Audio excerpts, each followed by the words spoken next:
Doctor Mohammad Yunus সরকারি সফরে গেছেন, লন্ডনে গেছেন এবং সেখানে তারেক রহমান তার সাথে দেখা করবেন, বা অন্যভাবে বলতে গেলে ডক্টর মোহাম্মদ ইউনূস তাকে সাক্ষাৎ দেবেন তার যে আবাসিক হোটেল যেখানে তিনি উঠেছেন।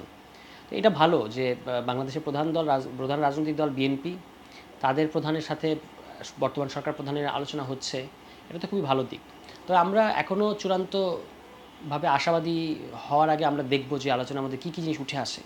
এটা কি জাস্ট একটা সৌজন্য সাক্ষাৎ হয়, নাকি আসলে এখান থেকে কোনো বাংলাদেশের জনগণের জন্য মঙ্গলজনক কোনো সিদ্ধান্ত আসে। বিএনপি তো বেশিরভাগ সংস্কার, গুরুত্বপূর্ণ সংস্কারের ক্ষেত্রে বিএনপির সেই ধরনের কোনো মানে পজিটিভ অবস্থান নাই।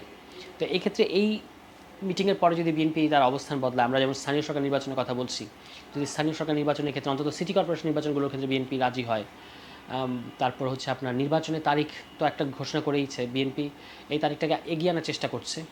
তো সেটাকে কম প্রাধান্য দিয়ে যদি তারা জনগণের যে এজেন্ডাগুলো এই মুহূর্তে সংস্কার এবং স্থানীয় নির্বাচন, বিচার, এগুলো প্রশ্নে বেশি গুরুত্ব দেয় প্রধান উপদেষ্টার সাথে আলোচনায়, তখন আমরা বলতে পারবো যে এই মিটিংটা একটা ফ্রুটফুল মিটিং হয়েছে এবং একটা যুগান্তকারী মিটিং হয়েছে। আপাতত অন্তত কার্টেসি ভিজিট হিসেবেও এটার গুরুত্ব আছে। এর বাদেও আমাদের দাবি হচ্ছে যে অন্তত আরও যে সমস্ত সিটি কর্পোরেশনগুলো আছে এগুলো নির্বাচন অন্তত হয়ে যাক জাতীয় নির্বাচনের আগে, তাহলে আমরা অনেকগুলো জিনিস বুঝতে পারবো যে লেভেল প্লেইং ফিল্ড কীরকম আছে, ইসি সক্ষমতা কীরকম আছে, মাঠ প্রশাসনের কী অবস্থা, জনগণের মধ্যে এই নির্বাচন নিয়ে কী কী উৎসাহ উদ্দীপনা আছে, একটা সুষ্ঠু নির্বাচন করার ক্ষেত্রে কী কী প্রতিবন্ধকতা তৈরি হচ্ছে, সমস্ত কিছু কিন্তু আপনি আইডেন্টিফাই করে ফেলতে পারবেন।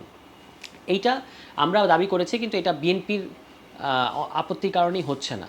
এবং যদি স্থানীয় সরকার নির্বাচন হতো, অনেকে বলছে যে রক্তারক্তি হবে, মারামারি হানাহানি হবে। তো মারামারি হানাহানি বাংলাদেশের স্থানীয় সরকার নির্বাচনে কখন হয় না?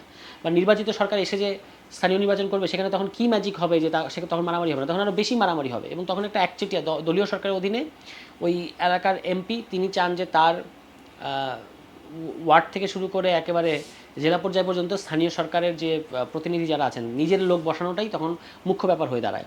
এই কারণে এই অন্তর্বর্তী সরকার বা নিরপেক্ষ সরকারের অধীনে নির্বাচন একটাবার অন্তত নির্বাচন হয়ে দেখাটা উচিত ছিল আর কি।